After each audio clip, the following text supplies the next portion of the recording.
느헤미야 13장 23절에서 31절입니다. 제가 읽겠습니다. 그때 내가 또 본즉 유다 사람이 아스돗과 암몬과 모압 여인을 맞아 아내로 삼았는데 그들의 자녀가 아스돗 방언을 절반쯤은 하여도 유다 방언은 못하니 그 하는 말이 각 족속의 방언이므로 내가 그들을 책망하고 저주하며 그들 중 몇 사람을 때리고 그들의 머리털을 뽑고 이르되 너희는 너희 딸들을 그들의 아들들에게 주지 말고 너희 아들들이나 너희를 위하여 그들의 딸을 데려오지 아니하겠다 하고 하나님을 가리켜 맹세하라 하고 또 이르기를 옛적에 이스라엘 왕 솔로몬이 이 일로 범죄하지 아니하였느냐. 그 많은 나라 중에 비길 왕이 없이 하나님의 사랑을 입은 자라. 하나님이 그를 왕으로 삼아 온 이스라엘을 다스리게 하셨으나 이방 여인이 그를 범죄하게 하였나니 너희가 이방 여인을 아내로 맞아 이 모든 큰 악을 행하여 우리 하나님께 범죄하는 것을 우리가 어찌 용납하겠느냐. 대제사장 엘리야십의 손자 요야다의 아들 하나가 호론 사람 산발랏의 사위가 되었으므로 내가 쫓아내어 나를 떠나게 하였느니라. 내 하나님이여, 그들이 제사장의 직분을 더럽히고 제사장의 직분과 레위 사람에 대한 언약을 어겼사오니 그들을 기억하옵소서. 내가 이와 같이 그들에게 이방 사람을 떠나게 하여 그들을 깨끗하게 하고 또 제사장과 레위 사람의 반열을 세워 각각 자기의 일을 맡게 하고 또 정한 기한에 나무와 처음 익은 것을 드리게 하였사오니 내 하나님이여, 나를 기억하사 복을 주옵소서. 아멘. 오늘 말씀의 제목은 이방 혼인하는 자를 징계함입니다. 23절에서 24절에 보면 때에 내가 또 본즉 유다 사람이 아스돗과 암몬과 모압 여인을 맞아 아내로 삼았는데 그들의 자녀가 아스돗 방언을 절반쯤은 하여도 유다 방언은 못하니 그 하는 말이 각 족속의 방언이므로 그랬습니다. 느헤미야가 또 보니 유다 사람들이 이방 여인들을 아내로 삼았습니다. 에스라가 돌아왔던 주전 457년 그때에 그들은 이방과 혼인한 것을 회개하며 이방 여인들을 다 돌려보냈어요. 에스라 10장에 나옵니다. 당시에도 이방과 절교를 하고 이방 여인과 결혼한 사람들은 이방 여인을 다 내어버렸어요. 심지어는요, 그 사이에서 난 자식들도 다 돌려보냈습니다. 그런데 한 24년쯤 지난 지금 그들은 또다시 헤어졌던 것입니다. 우리가 생각해 봐야 될 것이 있어요. 하나님께서 왜 이방 여자와 결혼을 못하게 하신 것일까? 왜 불신 결혼을 하지 못하게 하신 것일까? 보시면은요, 요셉은 아스낫이라는 애굽 여자하고 결혼을 했어요. 그리고 모세도 미디안 여자와 시보라랑 결혼을 했습니다. 그들은 이방 여인과 결혼을 하고서도 믿음 생활을 잘 했어요. 하나님께서 이방 결혼을 하지 말라고 하신 이유가 있어요. 신명기서에 나와 있습니다. 신명기 7장 3절에서 4절에 보면 또 그들과 혼인하지도 말지니 내 딸을 그들의 아들에게 주지 말 것이요 그들의 딸도 내 며느리로 삼지 말 것은 그가 내 아들을 유혹하여 그가 여호와를 떠나고 다른 신들을 섬기게 하므로 여호와께서 너희에게 진노하사 갑자기 너희를 멸하실 것이라 그랬습니다. 다른 이유 때문이 아닙니다. 신앙이 변질되는 것을 막기 위해서 이방 결혼을 하지 말라 그러신 거예요. 신앙이 변질이 되면 하나님의 진노를 사서 망하게 될 것이니 그것을 막으시려고 차라리 처음부터 이방과 결혼하지 말라고 하신 것입니다. 불신자와 결혼해서 신앙을 잘 이끌어서 모세나 요셉처럼 믿음의 가정을 잘 이루면 하나님께서 기뻐하실 거예요. 하지만 하나님께서는 왜 그들과 혼인도 하지 말고 딸들을 그들 아들에게 주지 말고 그들의 딸들도 며느리로 삼지 말라고 하셨나요? 그것은 그들이 유혹하여 하나님을 떠나 다른 신을 섬기게 되어 하나님의 진노를 사서 망하게 된 것을 막으시려고 하신 것이라고 그랬습니다. 여기서 우리가 유혹이라는 것을 생각해 봐야 돼요. 이게 유혹이 얼마나 집요한지 모릅니다. 한 가지를 쉬운 거를 넘어가면요, 그거보다 좀 더 강한 것으로 우리를 유혹을 해요. 이 유혹에서 자유할 수 있는 사람은 사실 아무도 없습니다.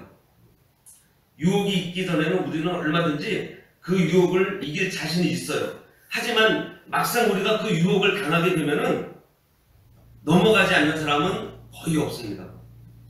돈의 유혹, 명예의 유혹, 성적인 유혹, 이것들이 다 욕심에서 나오는 거잖아요.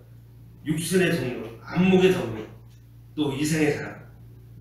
우리는 입술로는 충분히 내가 감당할 수 있다고 말을 하지만 막상 그 유혹을 당하면은 다 넘어가요. 그러니 그러한 유혹 당할 일을 만들지 말라는 것입니다. 이방과 결혼하지 말라는 것은. 여기 보세요. 이방을 통해서 낳은 아이들이요, 자기 엄마가 하는 이방 말들은 절반 정도는 하는데 유다 말은 못한대요. 자기네 민족의 말, 히브리 말은 못한다라는 거예요. 이게 어린아이들이, 이게 언어라는 것은 생활이기 때문에 자꾸 써야 느는 거잖아요. 근데 엄마랑 같이 생활하는 아이들이 이방 말을 하는 거예요. 자기네 유다 전통적인 말은 하지 못하고. 이런 모습을 보고 느헤미야는 그들을 지금 책망하면서 징계합니다. 앞전에 있던 제들에 대해서는 느헤미야는 권고하고 책망하고 경계를 했는데 지금은요, 징계를 해요. 25절에 내가 그들을 책망하고 저주하며 그들 중 몇 사람을 때리고 그들의 머리털을 뽑고 이르되 너희는 너희 딸들을 그들의 아들들에게 주지 말고 너희 아들들이나 너희를 위하여 그들의 딸을 데려오지 아니하겠다고 하나님을 가리켜 맹세하라고 그랬습니다. 때리고 그들의 머리털을 뽑기까지 하면서 다시는 이방 여인들을 데려오지 않겠다고 하나님을 가리켜 맹세하라고 지시를 합니다. 느헤미야는 당시의 총독으로서 이 일에 대해서 범죄한 자들을 징벌하고 강하게 다스렸어요.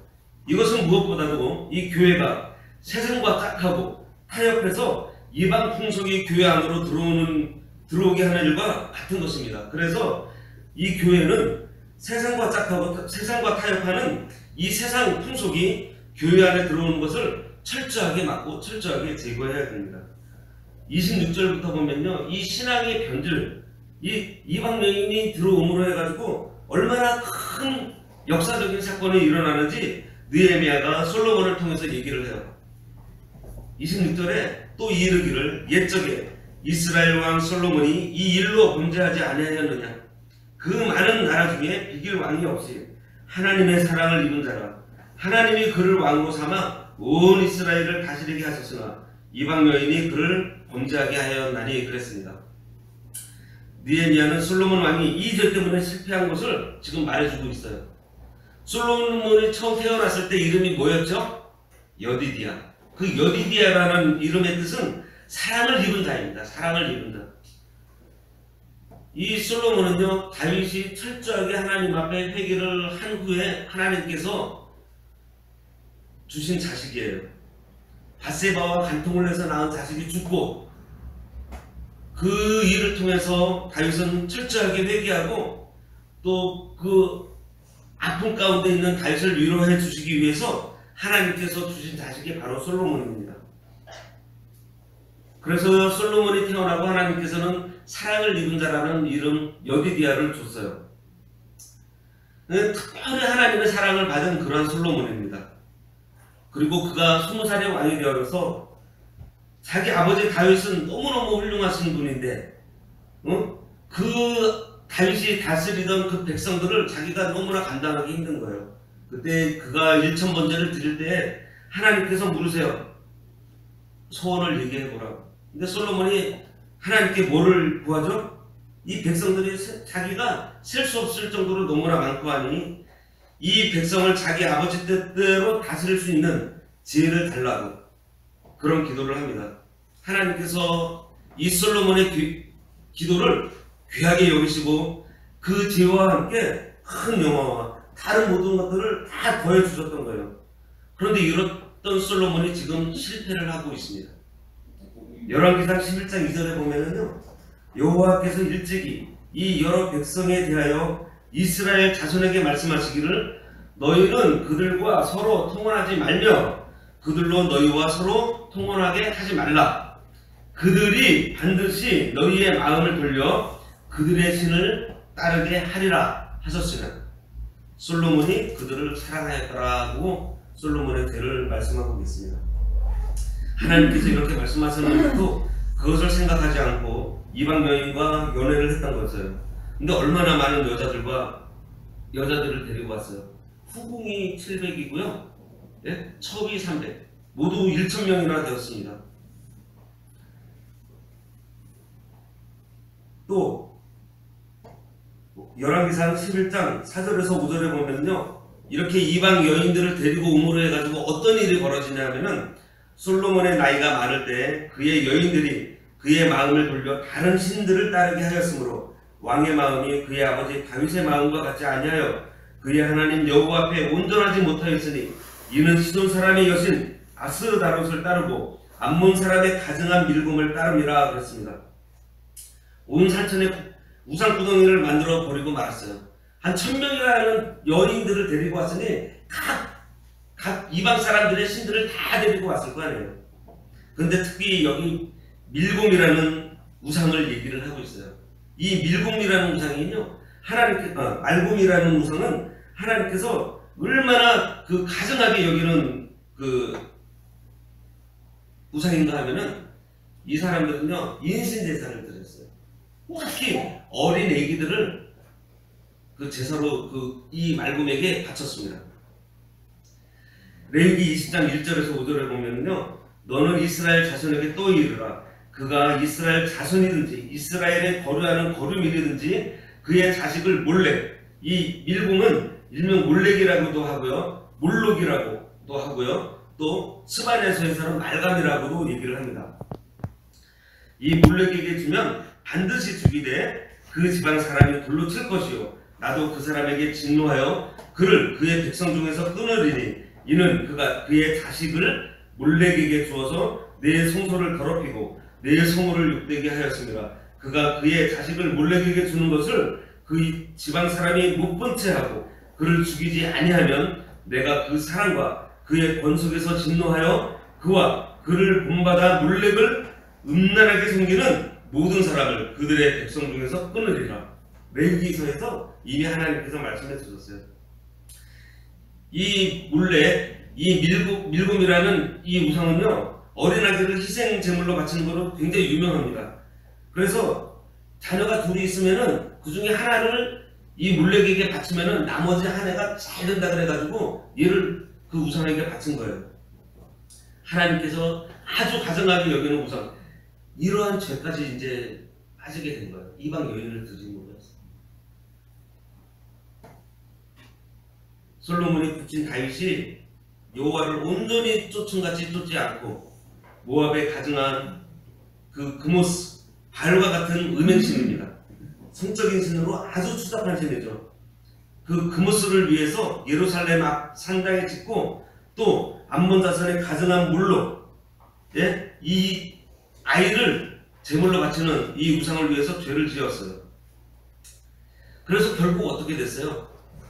열나라는 북쪽 이스라엘로, 두 나라는 두 민족은 유다와 베냐민 이렇게 쪼개지잖아요. 몇 대에 가져간 것도 아니고요, 바로 자기 아들 때에 가서 그냥 갈라져 버리는 거예요. 지금 느헤미야는 솔로몬의 이 죄, 이방과 통혼한 이 죄를 들어서 유다 백성을 지금 책망하고 있어요.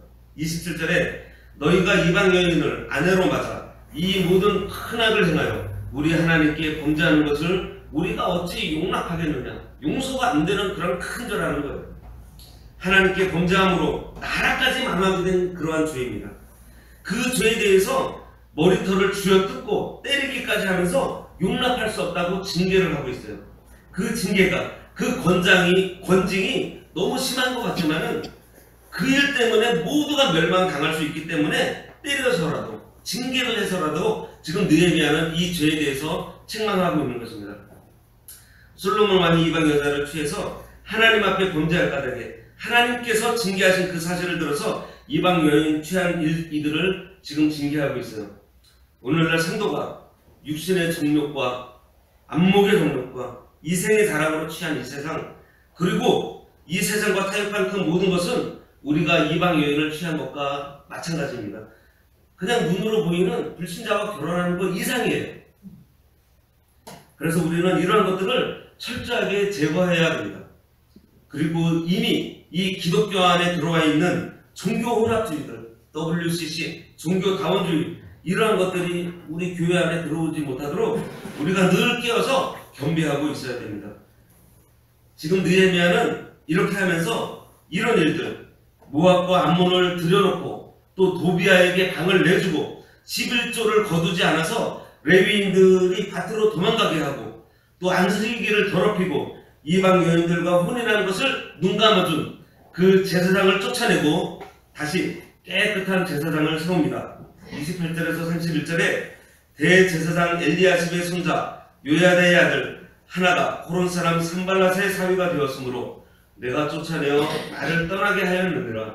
내 하나님이여, 그들이 제사장의 직분을 더럽히고 제사장의 직분과 레위 사람에 대한 언약을 어겼사오니 그들을 기억하옵소서. 내가 이와 같이 그들에게 이방 사람을 떠나게 하여 그들을 깨끗하게 하고 또 제사장과 레위 사람의 반열을 세워 각각 자기의 일을 맡게 하고 또 정한 기한에 나무와 처음 익은 것을 드리게 하였사오니 내 하나님이여 나를 기억하사 복을 주옵소서라고 느헤미야가 기도합니다.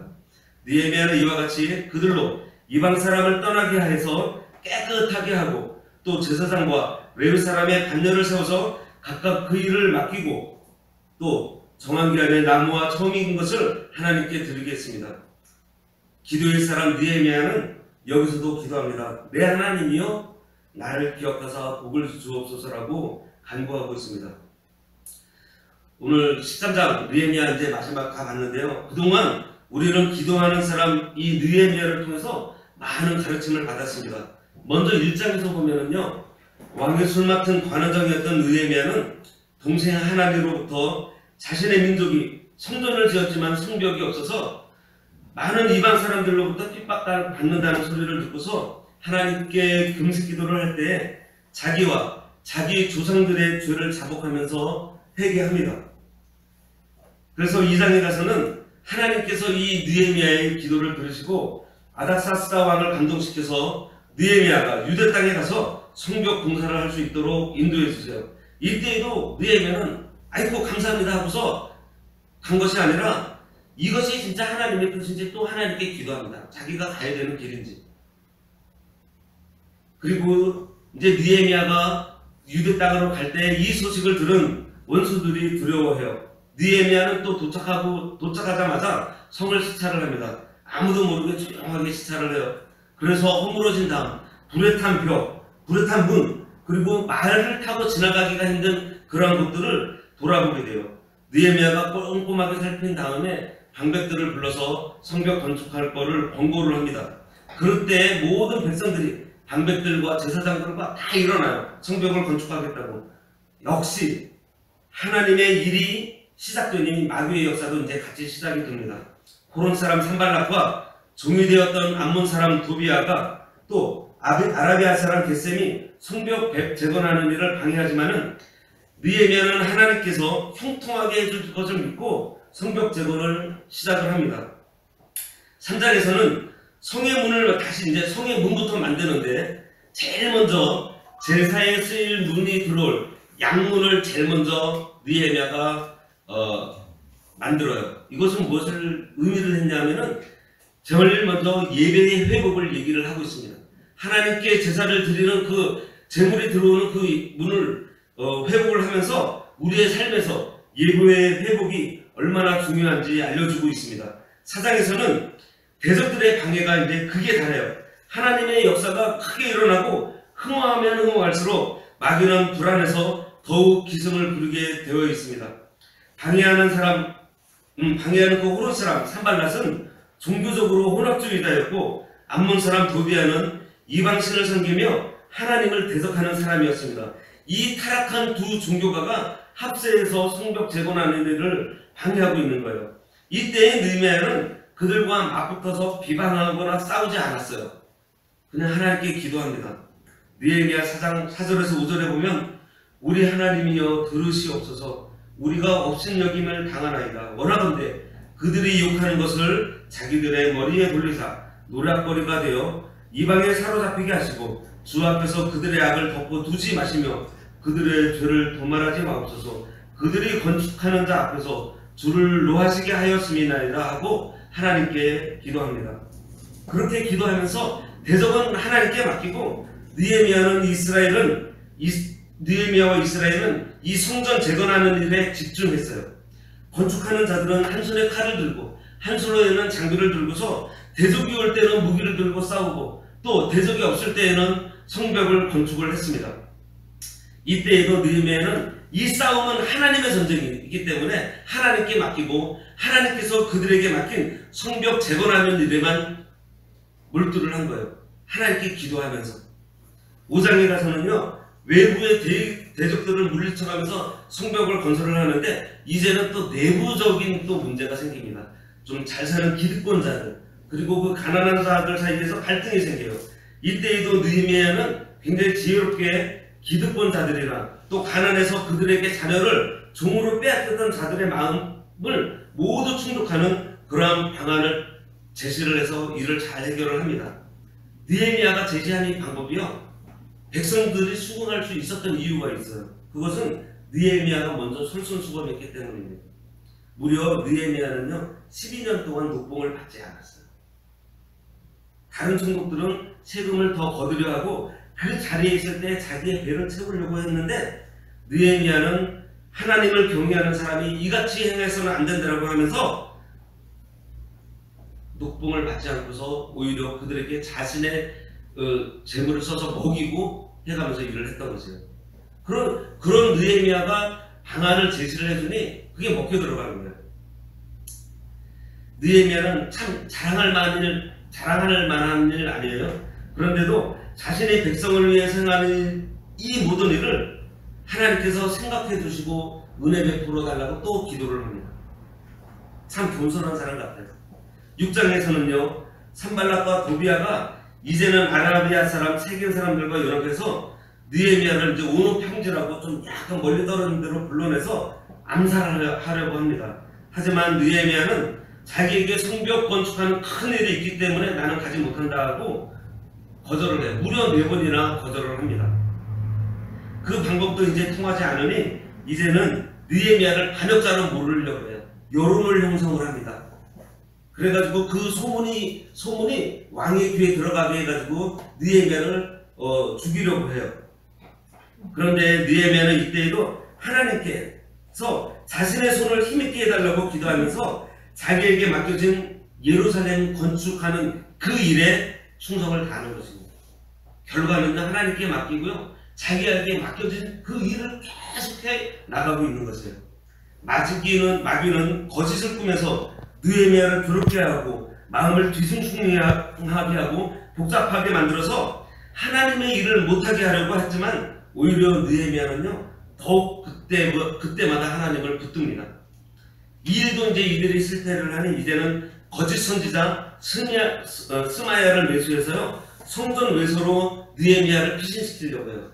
이제 저들이 들어와서 당신을 죽이려고 하니까 성전 외소에 숨어 계시라고, 자기가 나가서 막아주겠다고. 그런데요 느헤미야는요 이때 민수기 18장 7절을 생각합니다. 너와 내 아들들은 단과 장안의 모든 일에 대하여 제사장의 직분을 지켜 섬기라. 내가 제사장의 직분을 너희에게 선물로 주었은즉 거기까지 가까이 하는 외인은 죽임을 당하리라. 하나님의 말씀을 가지고 이 제사장이 아닌 자신은 성소에 들어갈 수 없음을 알고 스마야가 산발락에게 뇌물을 받고 계략을 꾸미는 줄을 느헤미야는 알았어요. 느헤미야는 이렇게 기도의 사람이면서요 또 말씀에서도 바로 서 있었던 사람입니다. 느헤미야는 이 대적들에 대해서도 하나님께 맡기를 기도를 합니다. 그리고 성벽은 다시 쌓기 시작해서 어떻게 돼요? 52일 만에 이 성벽이 완성이 돼요. 큰 성벽이. 그냥 아무 방해 없이 짓는다고 해도 되게 어려운 일들이 한 손에 칼을 들고 한 손은 장비를 두고 한 손으로 일을 했음에도 불구하고 52일 만에 성벽이 완공됩니다. 그리고 7장 말씀을 보면 성문이 건축되어 문짝을 달고 하나님의 귀한 은혜로 마무리했던 이야기를 먼저 하고 5절부터 73절까지 긴 절을 이용해서 바벨론에서 돌아와서 이 일을 간단하게 했던 사람들의 이름을 기록해서 우리 위대하신 하나님의 일을 하실 때, 하나님께서 일을 하실 때 자기의 백성을 통해서 하신다는 것을 보여주고 또 그들의 이름을 기록해서 남겨둡니다. 8장에서는 율법 선생 에스라를 세워서 모세의 율법책을 가지고 회중들에게 말씀을 가르쳐요. 이때 이스라엘 자손들이 성벽을 완성하고 7월의 절기들을 지키면서 은혜를 받고 너무 감격해서 울었습니다. 그리고 포로생활 70년을 생각하니 한스럽고 하나님의 말씀을 들어보니 자기들이 살아왔던 세월이 너무 부족하고 또 너무 잘못된 것을 생각하면서 회개하면서 울었어요. 그때 에스라와 느헤미야가 오늘은 우는 날이 아니라고 얘기를 합니다. 회중들에게 다른 신앙으로 인도를 해요. 오늘은 7월 초하루 즉 나팔절이었습니다. 안식일로 이 안식일은 성일로서 여호와로 인하여 즐거워하는 날이기 때문에 슬퍼하지 말라고 말을 하며 여호와를 기뻐하는 것이 너희의 힘이라 라고 말해주고 있어요. 이것은 여호와께서 주신 것으로 기뻐하지 말고 하나님께서 너희들을 이렇게 인도해서 이 자리에 주신 것으로 기뻐하지 말고 하나님으로 하나님 자체로 하나님께서 너희의 아버지가 되시고 너희의 주인 되신 것을 바로 그것으로 기뻐하라고 얘기를 하는 거예요.